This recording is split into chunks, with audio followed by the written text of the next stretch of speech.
paz de nosso Senhor e Salvador Jesus Cristo, amém?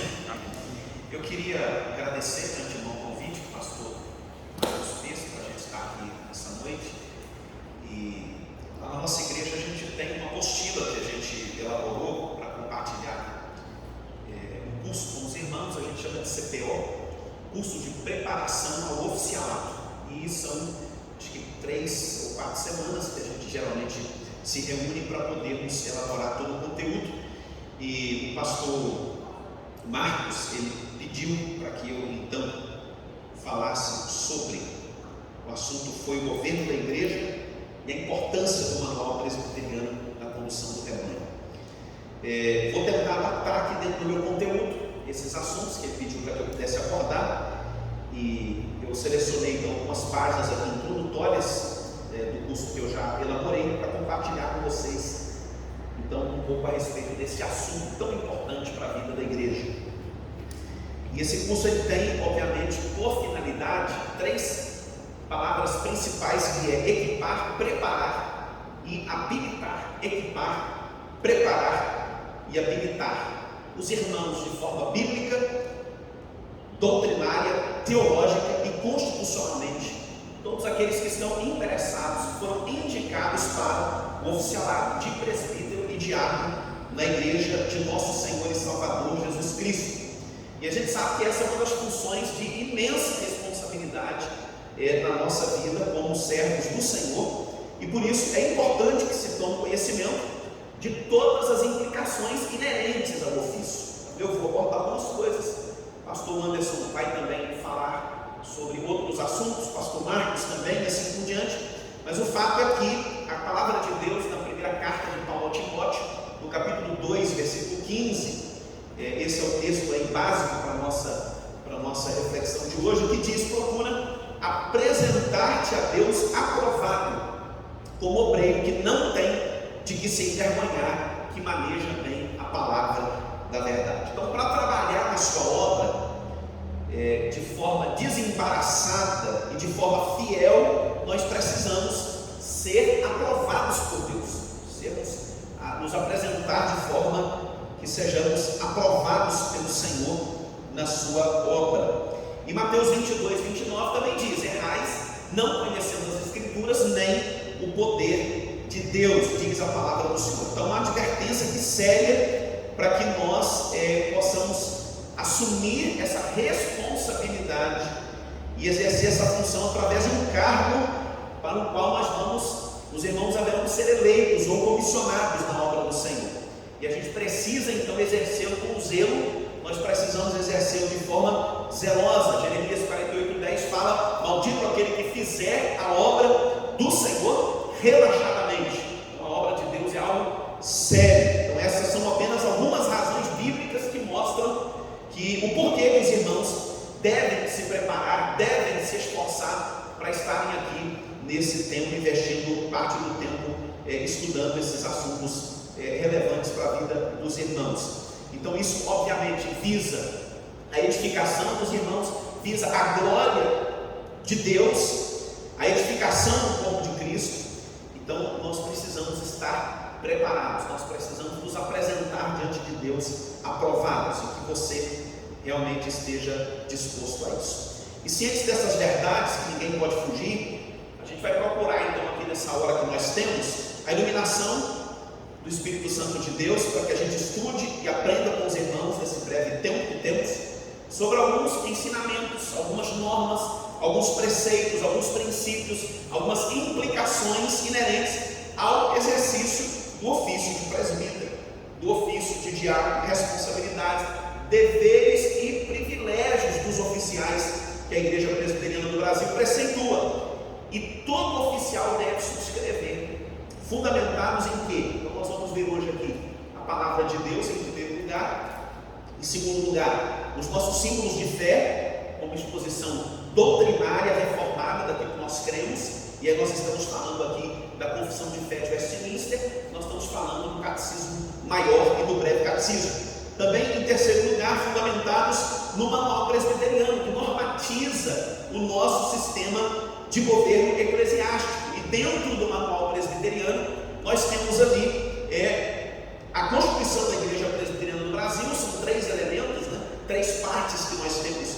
nosso manual, o código de disciplina e também o princípio de liturgia. Depois ali a gente tem, obviamente, aqueles acréscimos que são os estatutos, as normas regulatórias, a condução das reuniões dos concílios da IPB, e aí tem a questão do conselho, presbitério, da comissão executiva, do sínodo e da sua comissão executiva, e também do Supremo Concílio, da sua mesa e da sua comissão executiva.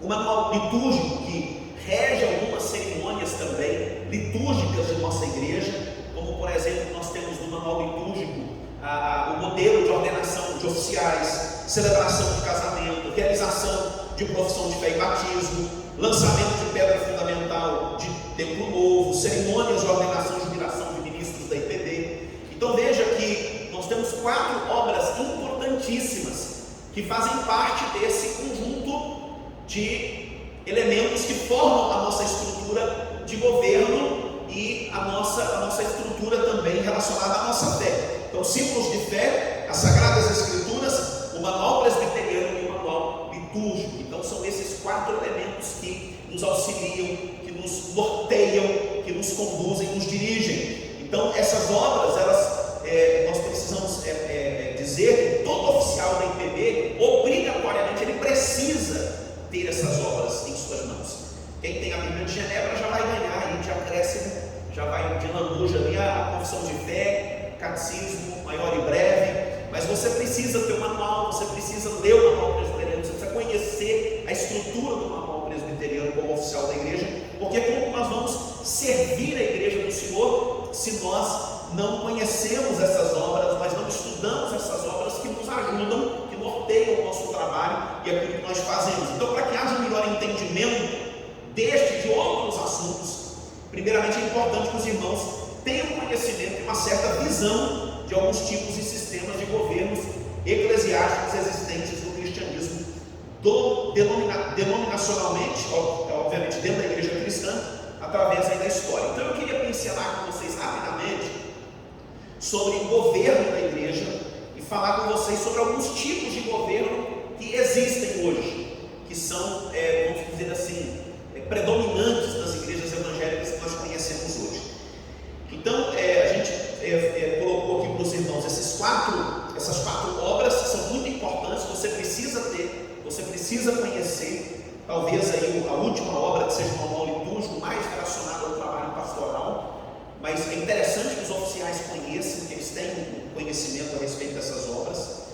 Nós temos aí as Sagradas Escrituras, obviamente, que é a nossa regra de fé e prática, os símbolos de fé e o manual presbiteriano que normatiza o nosso sistema de governo.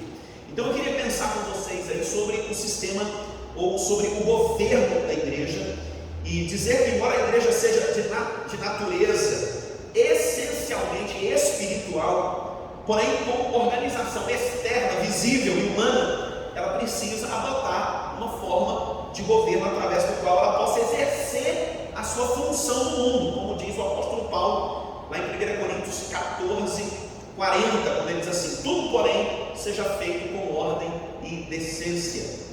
Indiscutivelmente, todas as denominações evangélicas, indiscutivelmente, elas admitem, obviamente, que Jesus é a autoridade suprema da igreja, todas as igrejas genuinamente evangélicas, ou seja, que o Senhor Jesus é o cabeça e que a igreja, visível e invisível, é o seu corpo. Então, o seu corpo místico, tendo no sentido espiritual, aí como sendo no sentido organizacional. Então, assim como Deus chamou Abraão e fez dele um povo que chegou a se organizar numa nação, Israel, que Moisés liderava e julgava, mas que sob a orientação do Senhor, mediante a atuação do Espírito Santo, sabiamente instituiu líderes sobre o povo, delegando poderes a outros homens para exercerem e dividirem com ele o governo, a direção, a liderança e o julgamento de Israel. Semelhantemente, através dos tempos, a igreja cresceu, tomou forma, organizou-se, e isso aconteceu já desde o seu início, segundo o registro de Atos dos Apóstolos, e também em algumas epístolas nós encontramos essa organização da igreja. Contudo, irmãos, devido a alguns desvios doutrinários ocorridos dentro da igreja através dos séculos, dos tempos, em sua história, da natureza corrompida e depravada do homem, que foi desviando a igreja das suas origens bíblicas, começou então a surgir, após a Reforma Protestante em 1517, além da Igreja Católica Apostólica Romana, que já existia, as chamadas igrejas reformadas protestantes, oriundas aí do advento então da Reforma Protestante, como já é do nosso conhecimento. E a partir desse evento surgiram aquelas denominações ou igrejas conhecidas como igrejas históricas, que nós chamamos hoje de igrejas históricas, isso é, por serem as mais antigas e, consequentemente, mãe de todas as demais. Então, nós temos a igreja luterana, nós temos a igreja presbiteriana, a igreja batista, nós temos a igreja episcopal e congregacional, que surgiram ainda no século XVI, entre 1520 e 1600. Então, todas essas igrejas surgiram nessa época. A metodista surgiu depois, no século XVII, ou melhor, no século XVIII, e estas existem, né, até os nossos dias.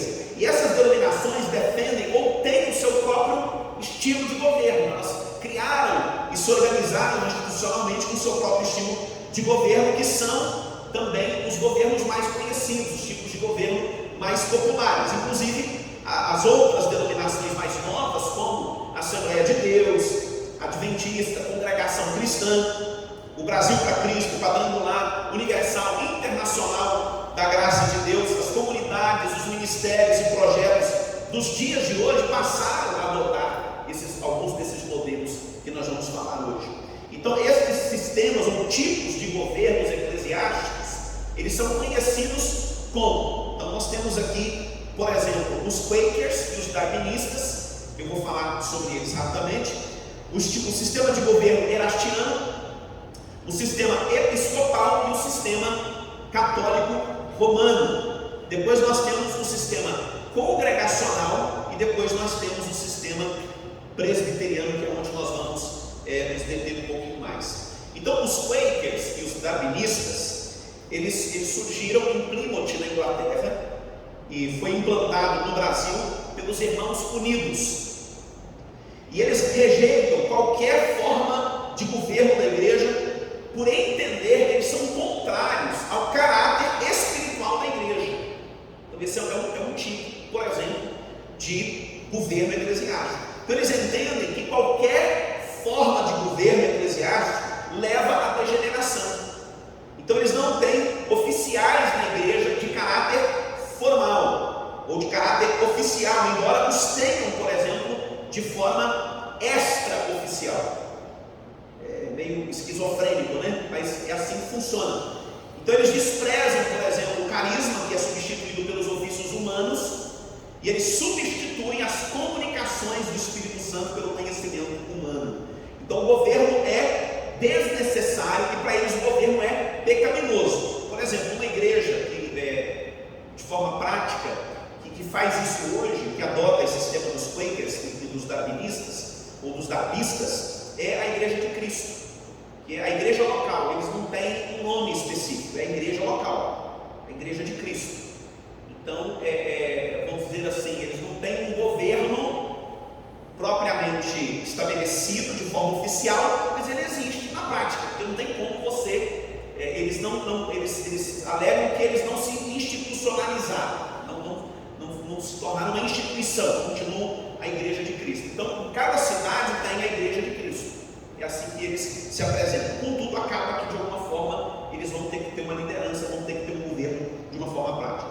Depois nós temos o sistema de governo erastiano, e esse tipo de governo eclesiástico ele surgiu na Suíça com Erasto, e ele ensina que a igreja está sujeita ao Estado, a quem deve a sua existência, que deve a sua forma de governo. Então é o Estado que governa a igreja, que exerce a disciplina da igreja.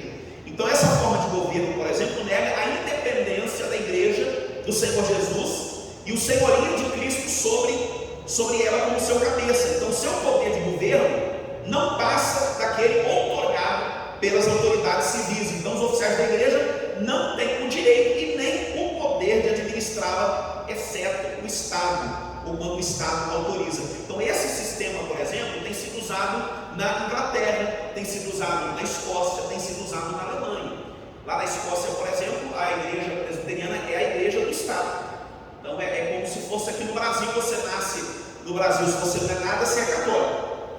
Lá na Escócia, se você não é nada, você é presbiteriano. Então, o pastor ele recebe o Estado, ele é um funcionário do Estado. Então, as funções do Estado para com a igreja, nesse sistema de governo, é governar, exercer disciplina, excomungar, prover o sustento. Então, as censuras eclesiásticas são punições civis. Na Inglaterra seria anglicana? Anglicana, exatamente. A Inglaterra é a igreja anglicana. O vínculo com a rainha? Exatamente, é isso mesmo. Bem lembrado. Eu ia citar aqui, você lembrou aí muito bem. Eu até tenho aqui escrito, a igreja anglicana que adota esse sistema de governo eclesiástico aqui no final. Então, esse sistema ele desconsidera o princípio bíblico de separação entre igreja e Estado, que está lá em Mateus 22, 21. E aí sim, a igreja anglicana adota esse sistema de governo. Então, esse aqui é o sistema que a gente chama de erastiano. Depois nós temos o sistema episcopal, talvez seja um pouco mais conhecido entre nós. Nós estamos mais familiarizados com esse sistema de governo. E segundo esse sistema, irmãos, Cristo, como cabeça da igreja, confiou o seu governo direta e exclusivamente a uma ordem de prelados e bispos, como sucessores dos apóstolos, os quais constituem então uma classe distinta e independente da comunidade dos crentes em matéria de governo. Então, a comunhão dos fiéis, por exemplo, não tem participação alguma no governo da igreja. Os bispos são as autoridades máximas nesse sistema de governo. Então, eles constituem aqui uma ordem, a independente, a separada e a perpétua. Então, as igrejas que adotam esse sistema de governo são as metodistas, a Igreja Universal, Internacional da Graça, a Casa da Bênção, algumas comunidades como a Renascer em Cristo e outras mais. E embora numa e outra pode haver aqui uma diferença de opinião quanto à hierarquia dos ofícios, por exemplo, ou dos oficiais, o limite de autoridade dos mesmos, contudo, todas elas encaixam-se nesse sistema de governo eclesiástico. E esse sistema tem como característica peculiar que ele centraliza ou monopoliza todas as decisões sobre um líder, quer seja ele mundial, quer seja ele nacional ou quer seja ele regional. Então, isso a Bíblia também não ensina, a gente não encontra respaldo para esse tipo de ensino, característica aí precípua dessas denominações. Então, eu estava conversando com uma senhora semana passada na igreja, uma coisa assim super inusitada, e é a primeira vez que eu vivo isso, e achei super interessante, talvez como fruto do que as igrejas presbiterianas estão vivendo no Brasil. Uma senhora me procurou lá na igreja, marcou um horário para atendê-la, e ela muito assim constrangida, muito assim, com uma dificuldade, envergonhada de falar. Ela disse o seguinte, que ela é esposa do pastor da Internacional da Graça de Deus, que era o pastor de Dourados, da sede em Dourados, que administra não sei quantas igrejas lá em Dourados. E o marido dela foi transferido, porque na Internacional da Graça é de cima para baixo, ele tem que sair a cada 2 anos, ele tem que sair. E eles transferiram ele para São Paulo para cuidar lá de 20 igrejas, e eles como família resolveram ficar separados esse ano, porque ela já tinha matriculado os filhos na escola, e eles fizeram um investimento com material, com matrícula, uma série de coisas, e ela está terminando a faculdade de psicologia, e ela achou que seria muito complicado ela sair de Dourados naquele momento. Então eles conversaram com a direção da igreja e eles concordaram, e ela com vergonha de frequentar a igreja dela. Por quê? Porque no modelo que eles adotam é como aquela coisa da dinastia do período bíblico, né, dos reis de Israel. Quando um rei assumia, tinha que matar toda a dinastia do outro rei que saiu, para não dar problema, para não interferir, não ficar trazendo confusão nenhuma. E ela entendeu assim, que se ela ficasse ali, ela estava se sentindo com vergonha de ficar, porque ela era bispa, sei lá, pastora, e aí ela ia ficar vigiando o trabalho do outro bispo lá, do outro pastor, e ela perguntou para mim se ela podia frequentar essa igreja.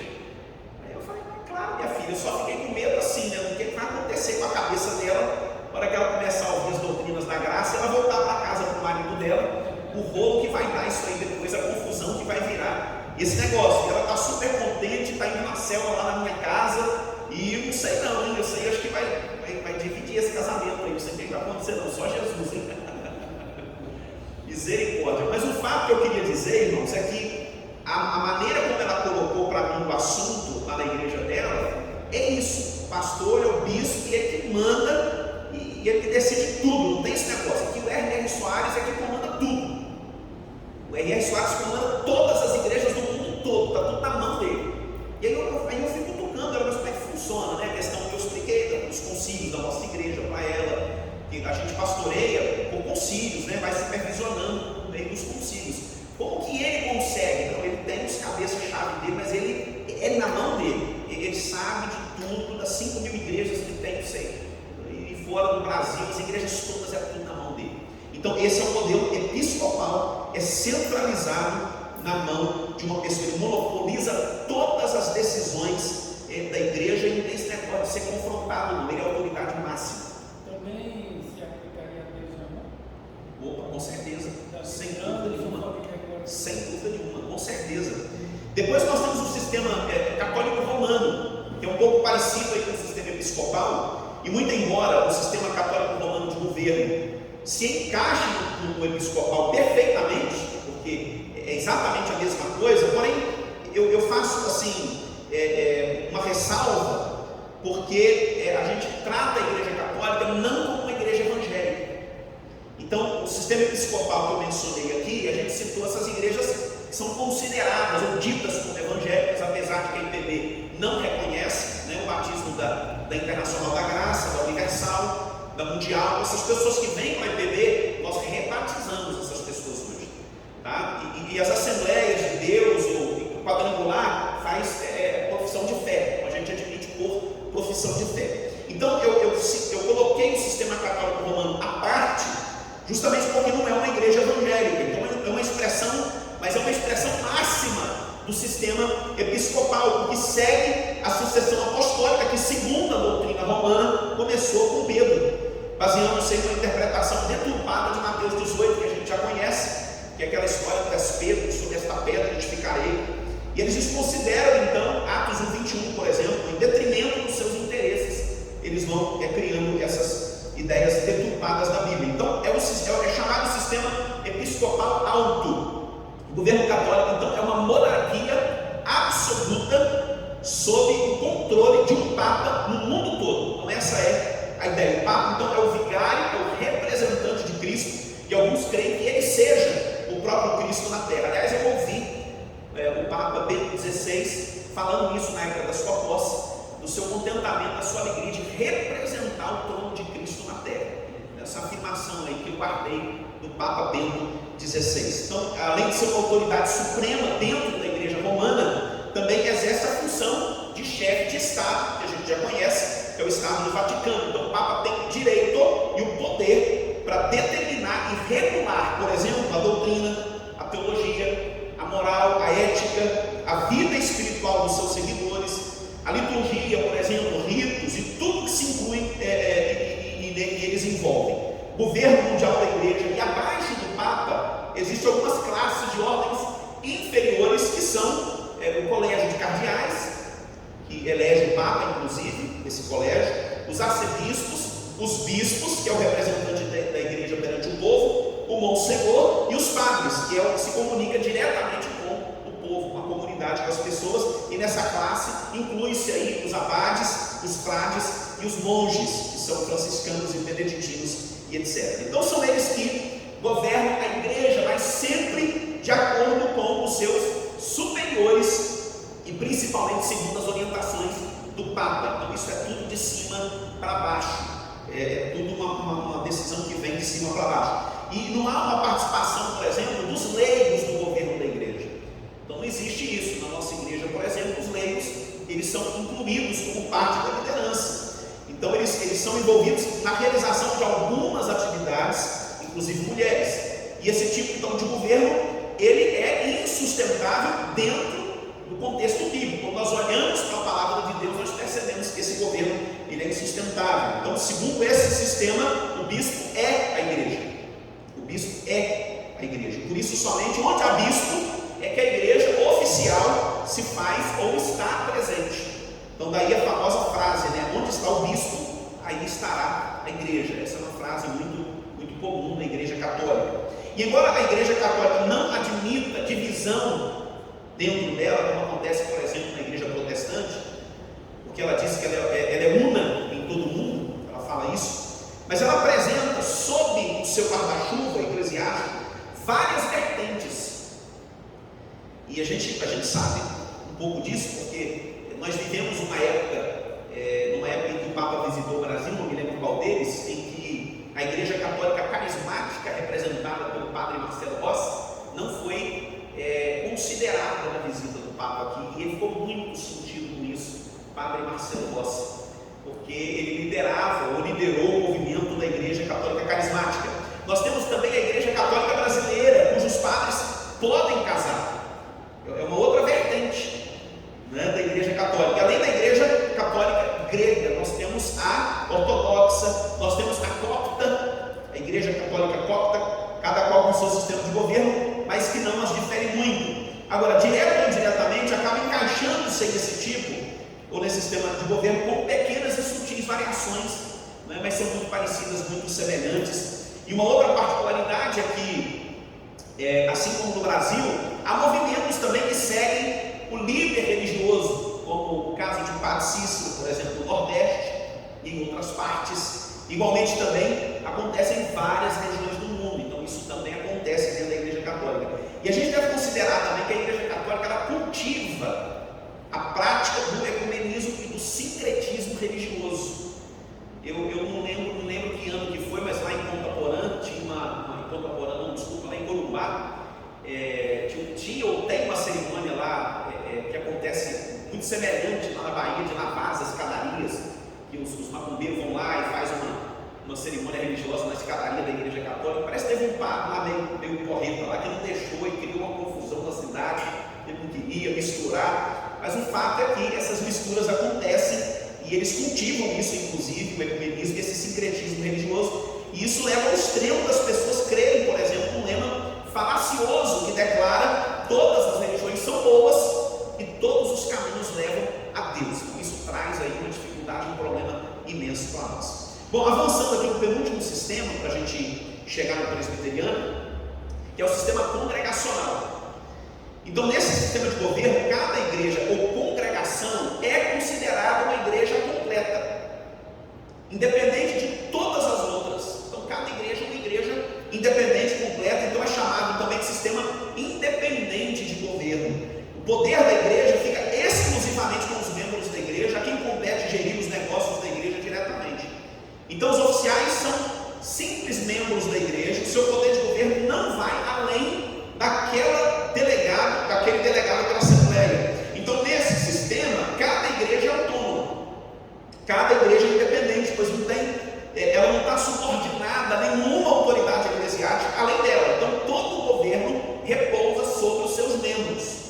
Todo o governo repousa sobre os seus membros. E cabe à Assembleia Popular, por exemplo, reunida em sessões, tomar as decisões, resolver os problemas locais, governar e exercer a disciplina pelo voto da maioria, que na maioria das vezes é induzida pela sua diretoria maior ou pela direção principal. Então, na verdade, eles têm um mini conselho, então é uma assembleia, ela é congregacional, é a igreja toda que decide, mas no fundo, acaba sendo um modelo batisteriano, né? Eles acabam tendo um conselhinho ali para definir essas coisas. Então veja que normalmente elegem aí essa mesa diretora, normalmente, que vai administrar a igreja. Hein? Congregação cristã, igreja batista. Eu falo da congregação porque eu tenho muito contato com algumas pessoas da congregação, e você está falando aí, eu estou... Está batendo com o que acontece lá. Até quando eu fazia projeto para eles, até eu percebi um certo monopólio de famílias, né? Então, sim. Morria um, continuava a mesma família ali naquela mesa diretora. Parece que eles decidiram, vai permanecer. Exatamente, então, isso mesmo. E os assuntos e os problemas, interessante, de várias igrejas podem ser tratados em reuniões de convenções regional, estadual, nacional, mas essas reuniões não são deliberativas, por exemplo, de interferir na gestão de determinada congregação local, de determinada igreja local. E alguns pontos fracos desse sistema que eu menciono aqui são o seguinte: primeiro, faz o ofício do ministério pastoral depender da ação do povo. Segundo, a independência de cada igreja faz perder a expressão de unidade da igreja como corpo de Cristo. Terceiro, ponto fraco, nesse sistema há portas abertas para arbitrariedades. Quinto, tende à anarquia. Sexto, pode provocar muitos escândalos entre a membresia da igreja local por tratar de problemas, por exemplo, de exercer a disciplina em público, independente do tipo de caso a ser tratado. Então, no caso de adultério, você chama a igreja toda e vão tratar aquele caso de adultério com o irmão.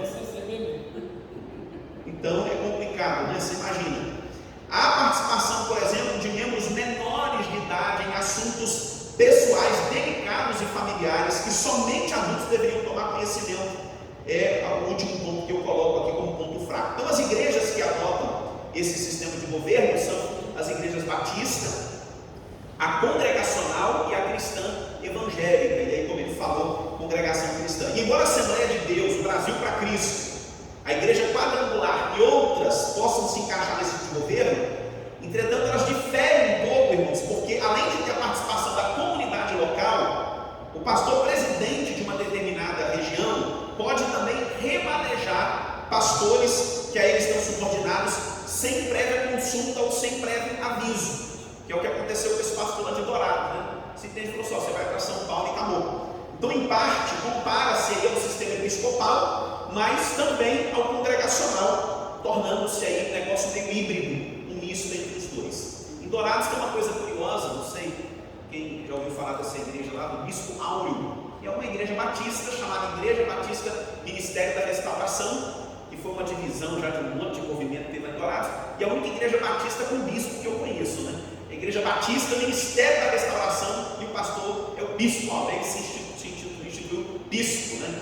Então é um negócio híbrido, né? Esses sistemas de governo, eles vão inventando, né, umas coisas assim híbridas em relação a isso. Bom, vamos avançando. Então a gente levantou aqui um panorama geral para os irmãos, para que vocês entendam que a igreja de Cristo, ela precisa ser instituída, ela precisa de um sistema de governo, e cada igreja, cada denominação tem o seu, e isso é fato. E nós, presbiterianos, temos o nosso, e a gente também precisa conhecer o nosso sistema de governo. Nós não podemos ser acéfalos, sermos líderes de uma igreja sem compreender, sem entender das entranhas como funciona a dinâmica dessa igreja. Nós precisamos ter conhecimento. Você goste ou não, você tem que ler o manual presbiteriano, você tem que ler a Constituição, pelo menos uma vez na sua vida. Se você puder ler uma vez por ano, maravilha. Aliás, é facinho de ler, porque são 100 e poucos capítulos só. Então não é um negócio assim difícil de ler, mas é muito bom você poder ler, você poder conhecer. O plano de disciplina já é um negócio mais colocado, mais complicado, é um assunto para outro dia, mas a Constituição da igreja é um material maravilhoso de se ler, de se conhecer, porque somos presbiterianos. Então, após detalhar aí esses sistemas de governos dessas denominações, então eu quero falar um pouquinho sobre o nosso. E eu queria então expor o máximo de informação que eu puder aqui nesse tempo que eu tenho, para que haja um melhor entendimento aí acerca desse assunto, para que se você for eleito, né, como presbítero ou diácono da igreja, você não venha dizer que não sabia, né, você está sabendo agora. E a IPB, então, é uma parte da igreja de nosso Senhor e Salvador Jesus Cristo, seu corpo que se encontra esparramado aí sobre a face da terra. É uma federação ou uma união de igrejas locais em nível nacional que adotam, como eu falei, a Bíblia Sagrada como única, infalível, inerrante e autoritativa regra de fé e prática. Segundo, a confissão de fé de Westminster, que apresenta ali aquela exposição de doutrina reformada bíblica que a IPB professa, que a IPB confessa. Aliás, tem um livro maravilhoso que eu estou lendo esses dias, o Imperativo Confessional, muito bom. Talvez porque os conselhos leiam esse livro, é maravilhoso, o Imperativo Confessional. E eu andei lendo no ano passado alguns livros relacionados a esse aspecto contemporâneo que a gente está vivendo, da pós-modernidade, de desacreditar da verdade absoluta, de se crer que existe verdade absoluta, de desacreditar da Bíblia. E assim, esse livro veio como foi citado diversas vezes por outros autores que eu estava lendo no ano passado. Eu resolvi comprar esse livro, um pouco temeroso, achando que ia ser muito técnico ou teológico,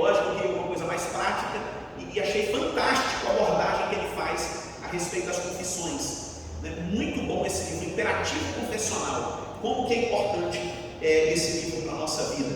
Os catecismos Maior e Breve, que compõe um sistema bíblico doutrinário, teológico, expositivo da igreja. A nossa Constituição, o Código de Disciplina, os princípios de liturgia, o manual litúrgico, que é o que eu já falei, e tem um outro que eu não tinha citado ainda, que é o MUSE.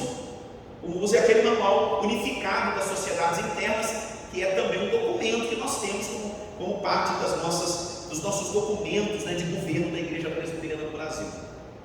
Inclusive, sobre essa questão da confissão de fé, é interessante porque eu não sei quantos aqui acompanharam aquela polêmica relacionada àquele pastor batista da Igreja Água Branca de São Paulo, René Kivitz, não sei se foi ele, é René Kivitz que fala, né?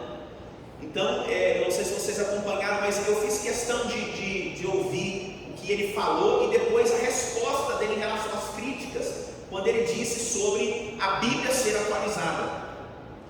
E, por incrível que pareça, eu esperava ouvi-lo no vídeo, talvez dizendo assim: olha, irmãos, eu peço perdão se vocês não entenderam o que eu quis dizer, mas talvez tenha usado a palavra errada, talvez a melhor palavra não tenha sido aquela que eu usei, e quero me retratar, quero dizer que não é isso, a palavra de Deus é infalível, ela é autoritativa, ela é regra de fé e prática, ela é inerrante. Não foi isso que ele disse. Ele reafirmou o que ele disse: a Bíblia tem que ser atualizada mesmo. Ele disse que a Bíblia tem 3 versículos só no Novo Testamento que trata sobre a homossexualidade. Ele falou assim: 3 versículos só. Eu precisava de um. Eu só preciso de um. Se tem um, para mim já é suficiente, mas tem 3. Glória a Deus, né? Está bastante. Isso no Novo Testamento, fora o Antigo Testamento. Então ele começou, na verdade, a reafirmar que a Bíblia tem que ser atualizada mesmo. E aí foi uma decepção, a gente fica triste. Mas o que me marcou na fala dele é o seguinte: ele disse assim: por isso eu amo ser batista. Por isso eu sou batista. Por isso que eu amo ser batista. Porque me tiraram do conselho de pastores da Igreja Batista, me excluíram. Mas eu amo ser batista porque nós não estamos vinculados, nós não estamos amarrados em nenhum tipo de confissão. Nós não prestamos juramento a nenhum tipo de confessionalidade. Ou seja, gente, olha que absurdo que ele falou. Eles são livres, então você pode falar o que você quiser. Agora, você tendo uma confissão de fé, aquilo vai te dar um norte, você vai andar ali, ó, em cima daquele alinhamento. E não tem nada de novo para a gente aprender, irmãos. Não tem mais nada de novo para aprender hoje. No sentido teológico, doutrinário, está tudo aqui. Nós já temos tudo que nós precisamos. Então, ele falou aquilo, eu fiquei impressionado. Como é hora de nós, de fato, estarmos firmados nos nossos ciclos de fé. Bom, vamos lá rapidamente aqui, deixa eu correr, senão não vou dar tempo de finalizar. A igreja presbiteriana, irmãos, ela está entre as primeiras igrejas protestantes que surgiram no século XVI, decorrentes da reforma protestante. A igreja presbiteriana, como denominação, ela tem a sua origem, mais precisamente, em 1560, na Escócia, com o reformador protestante John Knox. Então é com ele que começa. Foi ele então que formulou o sistema presbiteriano de governo eclesiástico, inclusive é o mesmo tipo de governo civil adotado pelo governo da Escócia até hoje. Então é o mesmo sistema de governo que a Escócia adota até hoje. Então, dentro da igreja, o governo ele é exercido pelos presbíteros, docentes e regentes eleitos pela Assembleia da Igreja, no caso de regentes. E esse sistema, então, é denominado de democrático e representativo. Ele é regido pela nossa Constituição, que é a Constituição da Igreja, Código de Disciplina e o princípio de liturgia. Então a gente chama de CI/IPB, o CD/IPB e o CL, né, que é o PL, desculpa, que é o princípio de liturgia. O John Knox, ele foi discípulo de João Calvino. Então a fonte que ele bebeu foi João Calvino em Genebra, que por sua vez é mentor e idealizador intelectual da doutrina que nós professamos, da doutrina que nós confessamos e difundimos. Mas somente em 12 de agosto de 1859, através do reverendo Ashbel Green Simonton, que é aquele missionário americano, é que o presbiterianismo então foi de fato organizado aqui no Brasil, e a primeira igreja a ser organizada foi a igreja do Rio de Janeiro, que o sistema episcopal aí, né,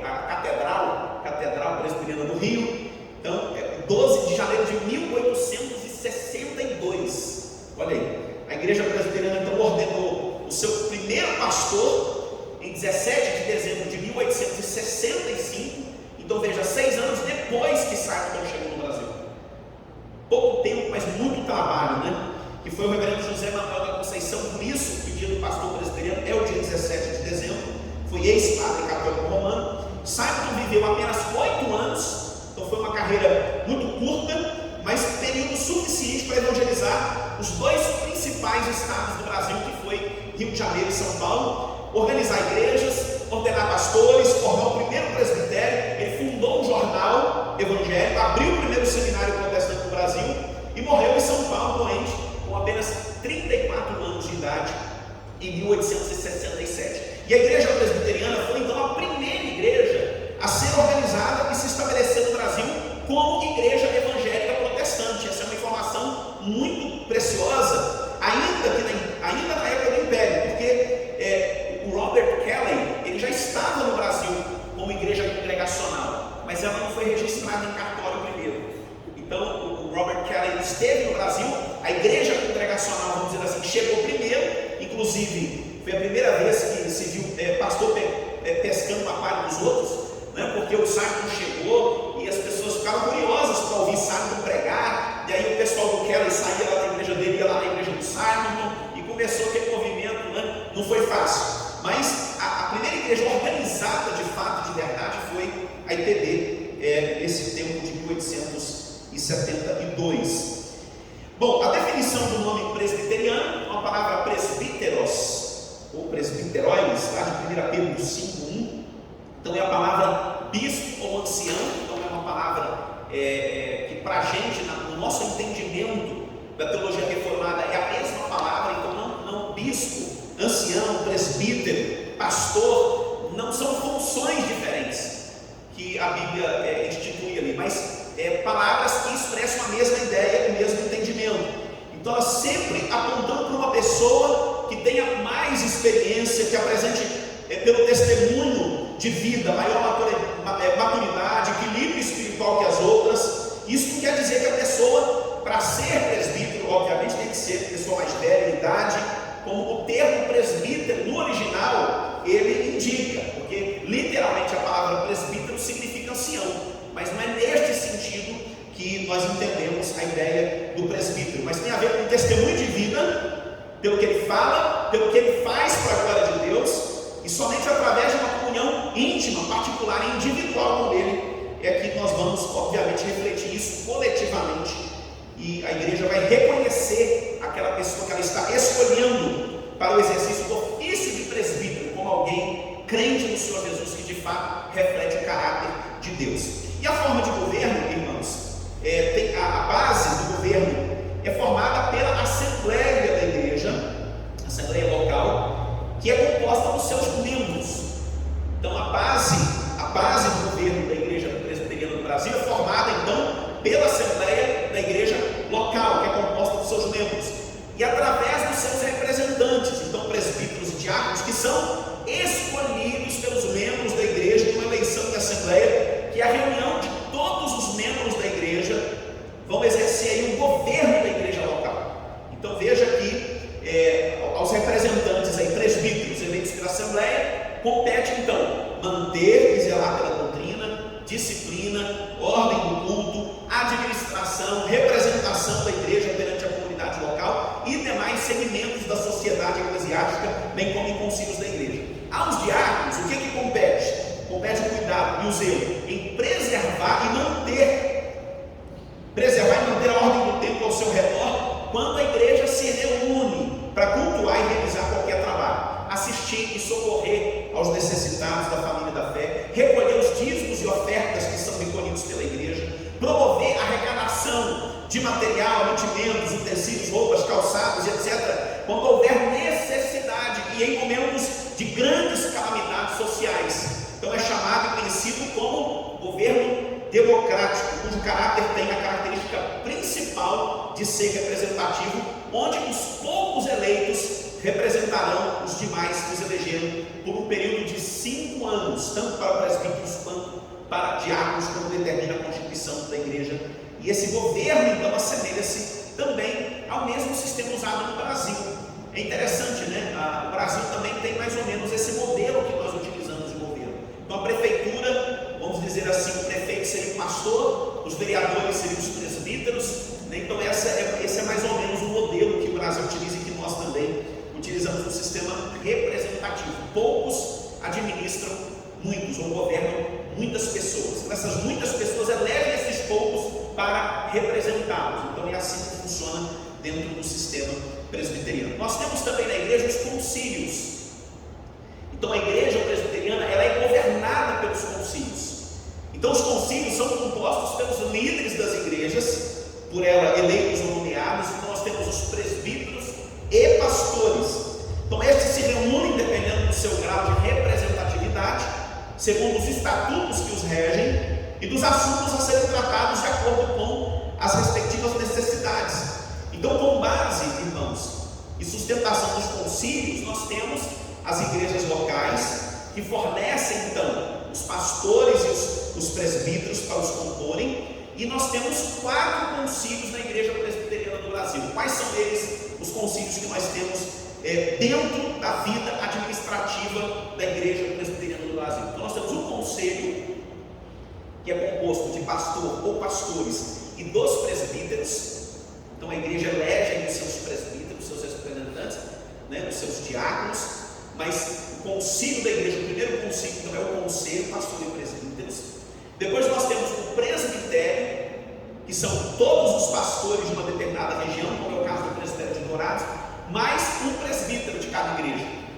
Então hoje nós temos no presbitério 11 igrejas. Então nós vamos ter 11 presbíteros e mais os pastores das respectivas igrejas. Nós não temos 11 presbíteros, nós temos 23 pastores hoje. Então são 23 pastores mais os 11 presbíteros que vão compor, né, o nosso presbitério.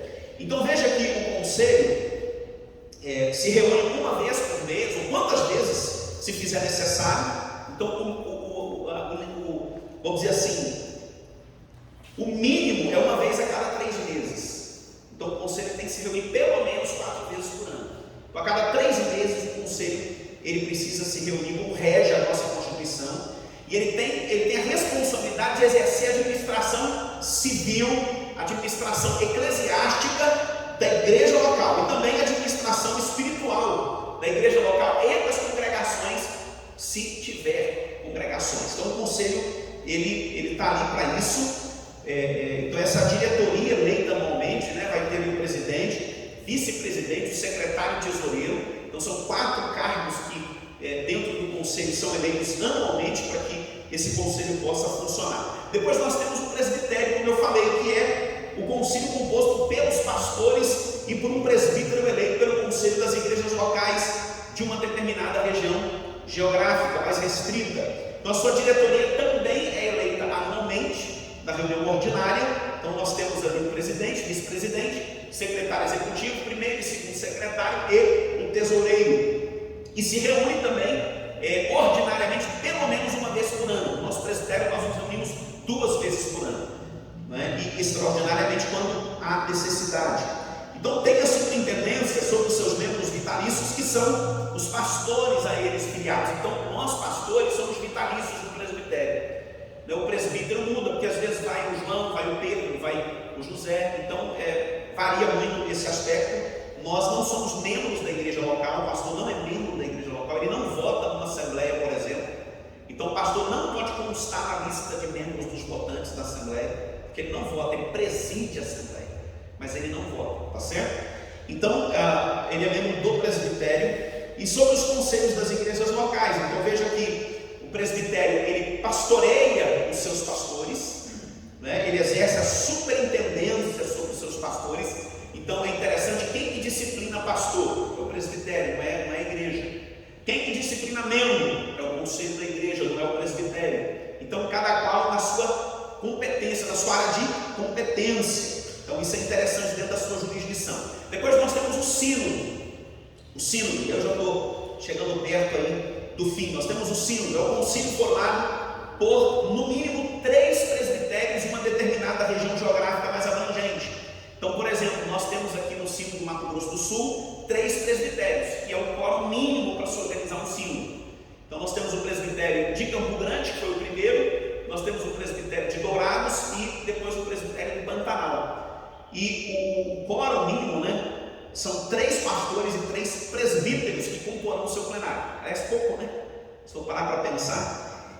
E aí, quando o presbitério passa o número de 2.000 membros, chega a ter mais de 2.000, totalizando aí 4.000 membros, tem o direito de enviar uma delegação a mais, né? Ou seja, um pastor e um presbítero a mais para as reuniões do Supremo Concílio. Então, interessante isso também. Hoje a gente manda 3 pastores e 3 presbíteros, 2 pastores e 2 presbíteros, perdão. Mas a cada 2.000 membros a mais, então vai mais um pastor e mais um presbítero. E aí o sínodo, ele tem a finalidade de administrar e julgar matérias e assuntos os quais os presbitérios que são por ele jurisdicionados não chegam a um acordo ou uma decisão definitiva. Eu, particularmente pela experiência, desculpa, viu, Reverendo Marcos, mas eu não assim acho que o sínodo tenha muito sentido dentro do nosso contexto presbiteriano. Mas como a gente é submisso à denominação, a gente respeita e caminha juntos. Mas eu tenho uma opinião de que o sínodo, eu não vejo muito sentido no sínodo.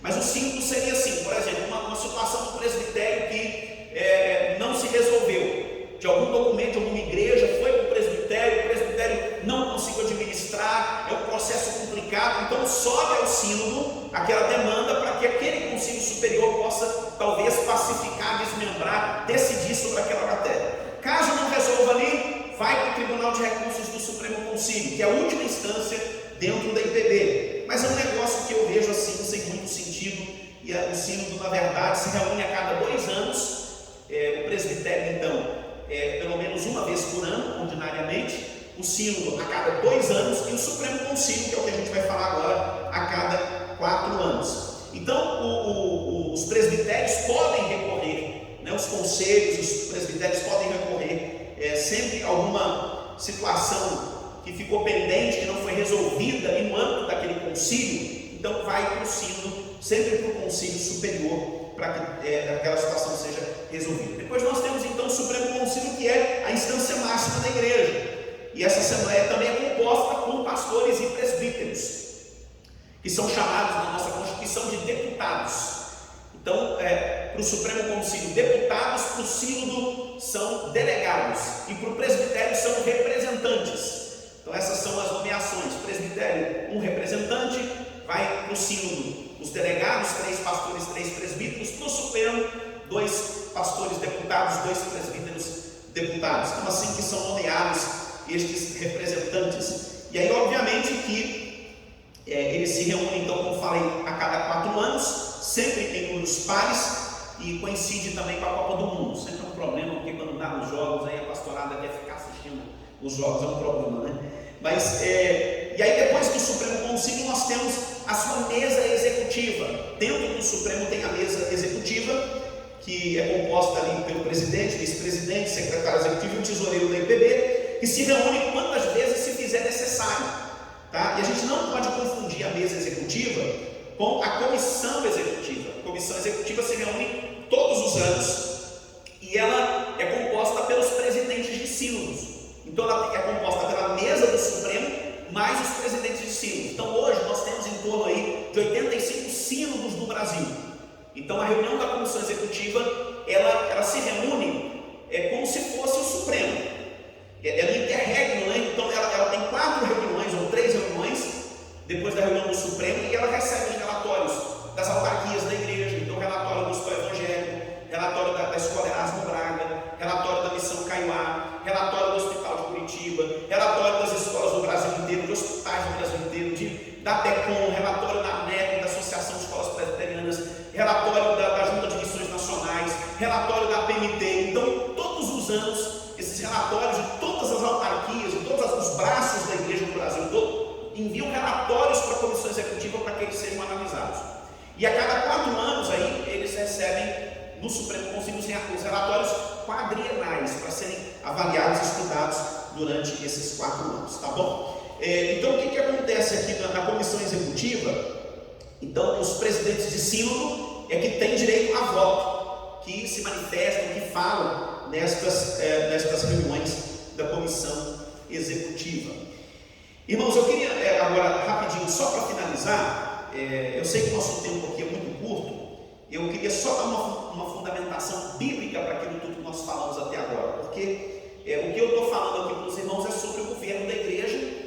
A nossa igreja, ela então é uma igreja conciliar, ela é uma igreja que é administrada por meio dos seus concílios, que é o conselho, presbitério, sínodo e supremo concílio. Então o conselho ele é formado pelos presbíteros, que são eleitos pela igreja, né? Os diáconos, que são também eleitos pela igreja em assembleia, convocada para esse fim, que é o que vocês vão fazer daqui a alguns dias. Não, mas qual é a fundamentação bíblica para isso? Eu vou tentar ser rápido aqui para falar com os irmãos. É que explicar sobre esse sistema de governo eclesiástico presbiteriano, que ele é bíblico, por ser democrático e representativo.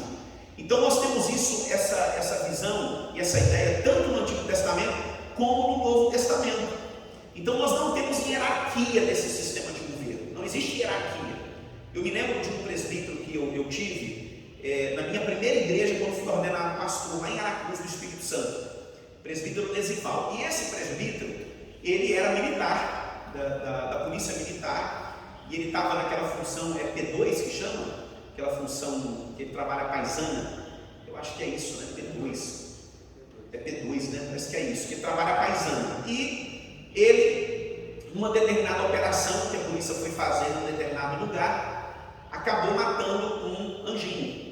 Lá a expressão que eles usam é o anjinho, né? Um jovem delinquente, um cara que tinha 16, 17 anos, já tinha matado não sei quantos, e a polícia foi num determinado lugar para prender ele, e ele estava numa casa abandonada e ele revidou a chegada da polícia. Ele não queria ser preso e revidou com a polícia com bala, e a polícia acabou matando aquele jovem, e ele foi levado a júri popular, juntamente com as pessoas envolvidas naquela operação que matou. E eu fui lá naquele dia. Eu fiquei assim, muito chocado, porque o tempo todo ele sentado no banco dos réus, o tempo todo sendo chamado de réu, e o réu, um negócio assim pesado, né? 10 horas de julgamento. E a polícia militar, obviamente, tinha ali os seus advogados, nem a família do anjinho estava lá, né? Nem a família do anjinho foi lá preocupada com o rapaz, né? que a polícia matou. Mas, enfim, o processo aconteceu. E o juiz, quando estava fazendo a entrevista com ele lá, o advogado da polícia falava para o juiz assim: pergunta sobre se ele é religioso. Doutor, eu gostaria que o senhor perguntasse se ele é religioso, se ele frequenta alguma igreja. Aí o juiz perguntava: o senhor é religioso, o senhor frequenta uma igreja? E ele, na nossa igreja, ele tinha sido presbítero há muitos anos. Depois ele aceitou o ofício para diácono. Então ele foi ordenado diácono. E aí o Desival foi falar para o juiz: sim, excelência, eu pertenço à igreja presbiteriana do Brasil, fui presbítero, agora sou diácono na nossa igreja. E aí o juiz não entende o que é isso, e ele perguntou assim: o que é isso aí para mim? Define esse negócio de presbítero, diácono, você foi rebaixado? Né? Como é que é isso e por que? E eu fiquei na hora nervoso por ele. Eu falei: Senhor, que ele possa dar uma resposta sábia, como é que ele vai responder agora, né? E ele disse assim: não, senhor, excelência, ambos são oficiais da igreja. Rapaz, eu falei assim: esse é minha ovelha mesmo, hein? Porque naquele momento de tensão, você sendo julgado, você vai preocupar com isso, né? Às vezes você nem está preocupado com isso, você está querendo nem se livrar daquela situação. E eu achei bonito que a resposta dele foi ortodoxa, né? Foi uma resposta firme: ambos são oficiais da igreja. É isso aí. Então, o nosso sistema não tem hierarquia. Inclusive, vivi uma experiência também nessa igreja muito triste, porque um diácono naquela igreja também foi eleito presbítero. Então aconteceu o inverso. E um dia, um dos presbíteros que estavam lá na igreja, depois da ceia, a gente terminou, todos os presbíteros estavam assim no culto comigo, e aí terminou, as janelas eram baixas, né? Elas eram assim também, mas eram mais baixas, né? Elas não têm baixo, e elas eram de abrir e fechar assim. E aí terminou o culto, aquele presbítero recém-ordenado, que era diácono, a vida toda foi diácono, ele desceu do culto, todo mundo ali batendo papo, encerrou o culto, e ele foi fechar as janelas da igreja. E aí um presbítero mais veterano chegou e gritou assim, ainda bem que tinha pouquíssimas pessoas já, né? A maioria já tinha ido embora. Ele falou assim: irmão, você não precisa fazer mais isso não, cara, você é presbítero agora, rapaz, você é coisa de diácono. Aí eu: não, Jesus, ele não entendeu nada do que é ser servo, ele não entendeu nada do que é servir a igreja, esse aí está reprovado, coitado, né? Esse presbítero foi totalmente reprovado. Mas eu achei maravilhoso, né? O presbítero ali fechando a janela: glória a Deus, isso é ser servo, né? Quem quer ser grande na igreja tem que ser o primeiro a servir, a estar pronto para servir, né? Então ele acabou estragando, né, o primeiro amor daquele novo presbítero, né? Poxa, o cara está no primeiro amor, é isso mesmo, tem que trabalhar, nós estamos no mesmo barco. Então não tem hierarquia dentro da igreja. A hierarquia dentro do sistema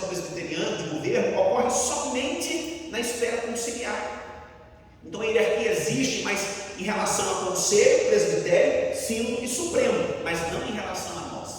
Em relação a nós não tem essa hierarquia, não tem esse negócio de um presbítero estar acima do diácono e etc., um embaixo do outro, mas todos são servos do Senhor Jesus, e assim somente os concílios então é que tem essa hierarquia. Aí no Antigo Testamento, irmãos, quando a gente olha para o Antigo Testamento, Moisés, ele nomeia representantes do povo de Israel para auxiliar no julgamento de diversas situações. Lá em Êxodo 18, 13 a 26, você vai ver isso. É muito interessante. Moisés também ainda acha pesado a carga que leva como líder de um povo grande e numeroso. E daí o Senhor nomeia 70 anciãos, o próprio Deus nomeia 70 anciãos que ajudarão Moisés a levar a carga. Aí você vai ler o livro de Números, você vai ver isso lá em Números 11, capítulo 11. Moisés também faz o povo recordar dos líderes que ele havia tomado. Lá em Deuteronômio capítulo 1, 19, 9 a 18, ele fala assim: para que os ponha por vossas cabeças. Então veja esse aspecto da representatividade na liderança de Moisés. No sistema episcopal, eles usam a ideia de que Moisés era o chefe, era o líder e mandava e acabou. Mas mesmo naquele tempo, havia a representatividade que Moisés delegou. Então a instituição também feita por Davi, daqueles que haveriam de ministrar a obra do Senhor conforme a escolha que Deus havia feito. Lá no primeiro livro das Crônicas, no capítulo 15 a 16, a gente vai encontrar também esse aspecto desses representantes sendo nomeados para servir e atender. E no Novo Testamento, a gente já está careca de saber, que Jesus, no seu ministério, escolheu os seus discípulos, aqueles que haveriam de dar continuidade à obra, a sua obra através da igreja, que são os 12 apóstolos. E aí depois, com a mesma finalidade de propagar ainda mais a sua mensagem a outras pessoas, Jesus comissiona então outros 70. Então a gente vai ver isso lá em Lucas capítulo 10, de 1 a 24, dando-lhes ali orientações precisas de como eles deveriam agir das mais diversas situações. Então veja que essa mesma escolha também foi feita lá em Números 11. Se você ler Números 11, versículo 11, você vai ver que a mesma escolha foi feita lá atrás também. Depois nós temos o Senhor Jesus instituir a sua igreja perante todos os apóstolos, como ele pela primeira vez então menciona em seu ministério, lá em Mateus 16, 18. Os apóstolos, seguindo o exemplo e a orientação de Jesus, e bem como aquilo que é ensinado lá no Antigo Testamento por Moisés, eles procuram colocar de imediato em prática na igreja todo o conhecimento que eles tinham. E aí, desde o seu início, ainda antes do Pentecoste, a gente vê o exemplo da participação da igreja escolhendo os seus líderes. Interessante isso, quando em assembleia elegeu aquele que seria o substituto de Judas, porque a igreja perdeu Judas, os apóstolos ali, Judas morreu, se suicidou, e eles precisavam repor aquela vaga, e aí eles elegem. E aí a gente vê isso lá registrado em Atos capítulo 1, do 12 ao 26. Posteriormente, nós vemos a igreja novamente reunida para uma outra eleição, que foi a eleição dos diáconos, lá em Atos capítulo 6. Então é interessante isso, visando suprir a necessidade emergente dentro da igreja. E aí, desde o início da igreja, foi cultivada então a ideia, irmãos, de a igreja local eleger também os seus presbíteros. E a gente vai ver isso lá em Atos capítulo 14, Atos 20. Nós vamos ver lá na carta de Paulo a Tito, falando assim: Tito, olha, eu vou mandar você para Creta, para você fazer duas coisas lá, colocar as coisas em ordem, e também para que você eleja presbíteros em cada cidade. Então veja que a sucessão apostólica, quem que sucedeu os apóstolos no início da igreja cristã? Foram os presbíteros. Então eles é que estavam sucedendo a liderança apostólica naquele tempo. Então nós temos ainda a participação dos presbíteros juntamente com os apóstolos na reunião do primeiro concílio da igreja, da história da igreja em Jerusalém. Lá em Atos capítulo 15 a gente vê o presbitério reunido, os apóstolos com os presbíteros, para decidir aquela questão relacionada à circuncisão. E é interessante que ele chega a uma conclusão e faz um documento, uma carta, para ser distribuída nas igrejas. E por fim, o apóstolo Paulo, a fim de dar algumas orientações para os líderes da igreja que ele fundou, lá em Atos 20, ele manda chamar os presbíteros para que eles pudessem se despedir, para que ele pudesse dar uma palavra final para os presbíteros da igreja de Éfeso. Então é muito interessante, irmãos, perceber que com muita clareza que esses textos mostram que o sistema episcopal, que o sistema católico romano, eles não são coerentes com a Bíblia. Não há coerência quando a gente vai olhar para esses textos e perceber a beleza deles relacionada àquilo que acontece conosco. E lançam dúvidas também em relação àqueles sistemas, que é o sistema congregacional e o sistema congregacional e como ele funciona, como ele funciona no seu dia a dia. Então a preocupação aqui, irmãos, nesse momento e no tempo que eu tive hoje, então era deixar claro para os irmãos esses aspectos. O curso aqui continua quando a gente fala sobre os presbíteros, especificamente sobre eles, depois a gente fala especificamente sobre os diáconos também, e a gente avança também falando sobre o próprio manual, e a gente vai destrinchar aqui alguns aspectos que eu vou pontuando a respeito do manual, mas isso demanda tempo, né? A gente teria que ter outros dias, mas eu espero que o que eu falei aqui possa ter dado uma visão geral, mais ampla para os irmãos. Eu não entrei assim nos aspectos mais práticos, porque eu creio que talvez o pastor vai falar, talvez o pastor Anderson também vai abordar nos seus temas que eles vão falar, mas como ele falou sobre a ideia de governo da igreja, então esse foi um panorama geral que eu quis trazer aqui para os irmãos, e que a gente entenda, né, que de fato esse é um sistema maravilhoso. Eu sou suspeito para falar, você também talvez suspeito para falar, porque nós somos presbiterianos, mas eu acho o nosso sistema muito bom. Ele é excelente. Que estraga o sistema nosso somos nós pecadores, que acaba estragando o sistema, mas eu vejo que ele funciona muito bem quando nós temos homens tementes a Deus, quando nós temos homens santos, preocupados com a igreja, que amem a igreja de Cristo. Então eu queria encerrar deixando um apelo para vocês aqui, e dizer para vocês que eu acho que a igreja é isso. Paulo, eu estou expondo as cartas de Paulo lá na igreja todo domingo, e uma coisa que está impregnada na cabeça de Paulo é o amor que ele tem pela igreja. O tempo todo Paulo ama a igreja, Paulo só pensa a igreja, Paulo respira a igreja. Irmãos, e o líder, se ele não estiver disposto a se sacrificar pela igreja, então é melhor você não assumir nada na igreja, não. Eu tenho situações lá na nossa igreja que o diácono não está, ele não pode vir, porque ele está lá fazendo o neném dele dormir. Ele tem esposa, tem os filhos, mas olha, irmãos, eu não vou poder, eu estou aqui fazer meu neném dormir. Isso não é justificativo, com todo respeito, irmãos. Eu falei isso na reunião da junta lá, nós temos que estar dispostos a se sacrificar pela igreja, a se doar pela igreja. Não tem sistema de governo no mundo que vai funcionar bem se nós não amarmos a igreja e não nos doarmos pela igreja. Então, se você quer ser presbítero, se você quer ser diácono, em nome de Jesus, entenda que você tem uma responsabilidade grande na sua vida, de você se doar pela igreja, de você se entregar pela igreja, de você se esforçar. Você tem sua vida, você tem seus compromissos, você tem o seu trabalho, todo mundo tem. Mas se você não colocar no seu coração essa paixão pela igreja e essa renúncia, esse sacrifício, Jesus já se sacrificou pela igreja, mas eu vou me sacrificar também, eu vou me doar pela igreja, eu quero ser como Jesus, eu quero imitar Jesus em todas as coisas, né? E Paulo, ele também fez isso, ele se doou, ele se entregou, ele morreu por amor da igreja. Ele foi decapitado só porque ele pregava o evangelho de Jesus. Esse foi o crime de Paulo, pregar sobre Cristo, viver o evangelho, respirar o evangelho. Então, o nosso sistema é maravilhoso, é lindo, eu gosto muito do nosso sistema de governo, eu acho que ele é uma bênção, funciona perfeitamente, mas depende de mim, depende de você, de termos uma visão clara do reino, uma visão clara da igreja de Cristo, de que nós precisamos nos doar, porque senão não vai servir de nada, não vai valer nada, não é isso que nós estamos falando aqui. Então, o que eu trouxe é só um panorama geral dos sistemas de governo que existem no mundo hoje, né, de falar um pouquinho sobre o nosso sistema de forma abrangente, né, e dizer para os irmãos que se a gente não viver o que a gente prega, de não viver isso que a gente está falando aqui, não vai adiantar nada. Então, que você se interesse, que você se importe. Lá na nossa igreja nós temos um manual presbiteriano, não sei se você tem aí, de repente para que todos tenham, para que todos possam ter essa ferramenta de trabalho, uma ferramenta de trabalho, né? Por exemplo, na nossa igreja lá na Filadélfia, eu tive dificuldades também durante muito tempo de não ter um presbítero para estar na reunião do presbitério. Meu irmão, todo mundo tem seus compromissos, eu sei, mas a reunião do presbitério é uma vez por ano, é 2 vezes por ano. Então o presbítero ele tem que saber que ele, assumindo essa função, esse cargo, ele tem as responsabilidades incluídas nisso. Tem dia que vai ter reunião de conselho, quarta-feira agora eu tenho reunião do conselho. Meu irmão, você precisa vir.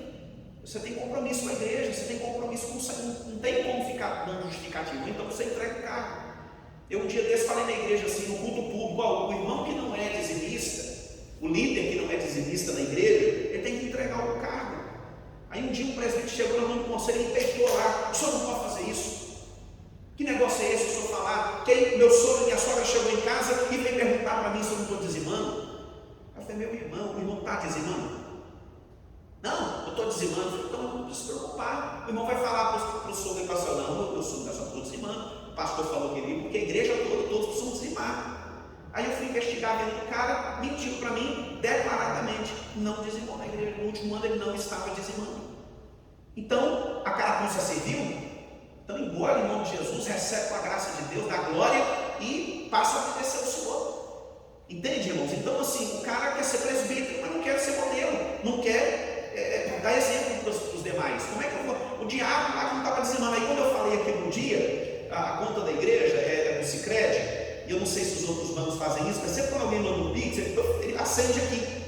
Aí tinha um diácono na igreja que tinha mais de ano, não dizimava. Aí eu falei aqui, ele estava lá no fundo do templo, e pá, quando eu estou falando aqui, ele mandou um dízimo. Eu falei: glória a Deus. E esse já obedeceu logo, né? Já ouviu a palavra, obedeceu. Graças a Deus. Tem que ser assim, não é ficar empurrado, é obedecer. Então o cara quer ser bem, como é que o cara vai recolher o dízimo dos membros da igreja e ele não é dizimista, gente? Pelo amor de Deus, o sangue de Jesus tem poder. Que vergonha para nós, que vergonha para a igreja de Cristo. Então larga, irmão. Você fala assim: olha, irmão, eu agradeço, muito feliz, é um cargo muito lindo, mas eu realmente, por questões pessoais, eu prefiro não ser diácono. Pronto, ou prefiro não ser presbítero. Amém. Ah, mas e se a igreja não tiver opção? E fica então sua opção, pastor. Fica, né, não é só mais um aí, e toca com dois esse conselho e vão para frente, porque vai fazer o quê? Lá na igreja eu estou assim também. Porque é muita responsabilidade. Nós somos chamados para representar Jesus, para sermos líderes da igreja do Senhor Jesus. E se a igreja vai mal, irmãos, tudo é uma questão relacionada à liderança. Liderança é tudo na igreja. Liderança é tudo numa igreja. Se essa liderança não for ponta firme, se essa liderança não for para frente, não pega o boi pelo chifre, a igreja não vai prosperar, a igreja não vai romper. E eu tenho essa experiência lá na Filadélfia. Deus me deu uma experiência maravilhosa como pastor da Filadélfia, de viver uma outra realidade hoje. De vez em quando a gente pega uns cabras meio torto lá, mas conserta, louvado seja Deus, vai consertando. Mas liderança é um negócio muito sério. Essa igreja vai estar de pé se essa liderança estiver de pé. Se a liderança sentar, a igreja vai deitar, porque a liderança é tudo numa igreja. E que Deus assim abençoe vocês, que essa palavra encoraje vocês. Vocês são jovens, é muito bom aqui, uma turma toda jovem, só o nosso irmão lá que já perdeu o cabelo aí, tanto loucura, né, com o presbiterato aí, já perdeu os cabelos. Não desanimem não, hoje tem peruca, né, irmão? Dá para fazer um implante, né? Então o irmão Júnior aqui já estava falando: nossa, tá cabelo branco. Eu falei: pois é, a gente vai envelhecendo e os problemas vão deixando a gente com cabelo branco mesmo. Mas é assim, o reino, o ministério tem dessas coisas. Que Deus nos abençoe e tenha misericórdia de nós em nome de Jesus. Amém? Vamos orar? Vamos ver para a gente orar? Você dá uma esticada na perna aí. Senhor, muito obrigado. Eu quero te agradecer por essa noite, obrigado por esse tempo, por essa palavra. E esse é um assunto apaixonante, vibrante. A igreja de Cristo é a noiva do Senhor Jesus, nós somos a noiva de Cristo. E eu sei, ó Deus, que os desafios que nós temos são muitos, ó Deus, são gigantescos. Mas o Senhor tem levantado uma liderança comprometida com o Senhor. A igreja do Senhor Jesus Cristo não ficou sem ter uma liderança firme, uma liderança abençoadora. E eu te agradeço porque a igreja de Ponta Boa não será diferente. Essa igreja vai continuar tendo uma liderança firme, pujante, uma liderança crente que ama o Senhor Jesus. E assim, ó Pai, eu te peço por esses irmãos que estão aqui desejosos de servir a igreja como presbíteros e diáconos. Louvado seja o nome do Senhor. Que o Senhor possa encorajá-los, que o Senhor possa fortalecê-los, que o Senhor possa abençoá-los nessa noite, que o Senhor possa ajudá-los, ó Deus, para que eles avancem, para que eles de fato se entreguem completamente à igreja de Cristo, à noiva do Senhor Jesus. Por isso eu quero abençoá-los e rogar por eles nesse momento, que eles estejam prontos como bons soldados do Senhor Jesus, a assumir as tarefas que o Senhor tem dado para eles nessa noite. Oramos, ó Deus, em nome de Jesus. Amém e amém.